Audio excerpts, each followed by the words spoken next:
Bienvenue à la conférence sur le processus budgétaire 2019 qui marque le début des travaux de préparation de la loi des finances 2019.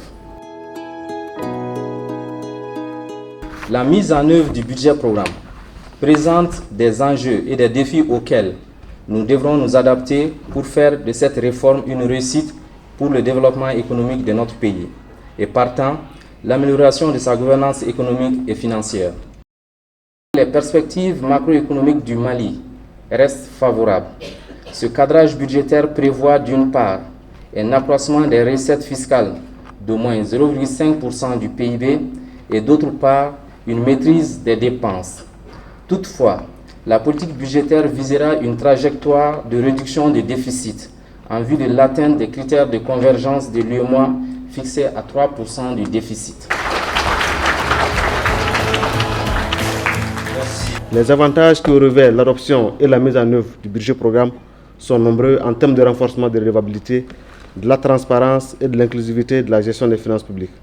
De ce fait, en axant le dialogue et le processus budgétaire autour des objectifs de développement à atteindre et en alignant les politiques publiques, la programmation, le suivi et l'évaluation de l'action budgétaire sur les résultats attendus. Enfin, cette réforme favorise le développement d'une culture de la performance dans la gestion des programmes budgétaires. Pour l'année 2018, l'amélioration de l'exécution budgétaire se poursuivra avec un double objectif d'intensification de la mobilisation des ressources intérieures et d'amélioration de la qualité de la dépense. En 2019, les perspectives macroéconomiques au Mali s'annoncent favorables, malgré un léger repli du taux de croissance réel projeté à 4,7% contre 5% prévu en 2018.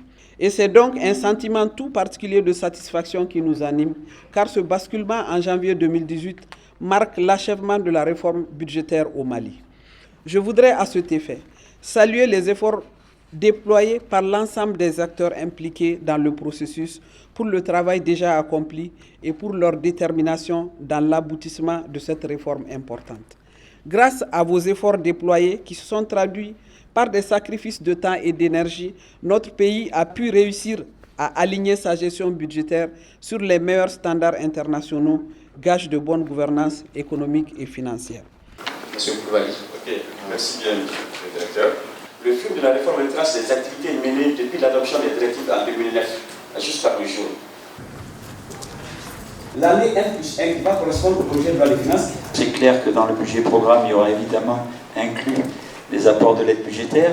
Mais je pense qu'il y a un grand travail de mise en cohérence. C'est un processus qui va peut-être essayer de se faire petit à petit, qui pourrait commencer avec certaines activités, certaines expérimentations. On parle de régionalisation. Et là également, il y a des efforts à faire. Nous sommes en train de faire une étude pour aller au-delà de ça et essayer de recadrer le rôle et responsabilités des services d'État. Il est extrêmement important que nous continuions ces formations-là et que chaque structure au niveau du ministère des Finances adresse des formations à l'endroit des acteurs. Dans les différents secteurs, il y a des recommandations, notamment au niveau de la sélection des investissements, la planification des investissements. C'est important d'appliquer la réglementation de façon rigoureuse. Et si nous avions un franc à dépenser, il faudrait que ces 1 franc soient judicieusement utilisés. Nous recommandons d'augmenter la dotation pour l'entretien et la maintenance des investissements publics. Donc ces services financiers, ils sont chargés de conseiller et d'appuyer ces nouveaux acteurs, notamment dans la coordination et la préparation et synthèse de la programmation du budget. La feuille de route a été élaborée avec essentiellement 4 grandes étapes. Élaboration du budget et du PPT pour chaque programme, consolidation par la DFM et validation au niveau du cabinet. Ce nouveau dispositif ne peut pas réussir, vous l'avez si bien dit, sans une bonne planification. Et également, sans des informations pertinentes, on ne peut pas prendre de bonnes décisions. Donc globalement, l'objectif du cadrage sur la période 2019-2021, c'est atteindre un déficit budgétaire de 3%. 3% qui est un objectif, mais également un critère de convergence de l'UEMOA. L'argent n'a jamais été un critère de motivation. Le seul critère de motivation qui demeure et qui restera longtemps, c'est la reconnaissance. Je pense que le renforcement des capacités pour émerger des nouveaux cadres dirigeants pour le pays, de mon point de vue, c'est essentiel.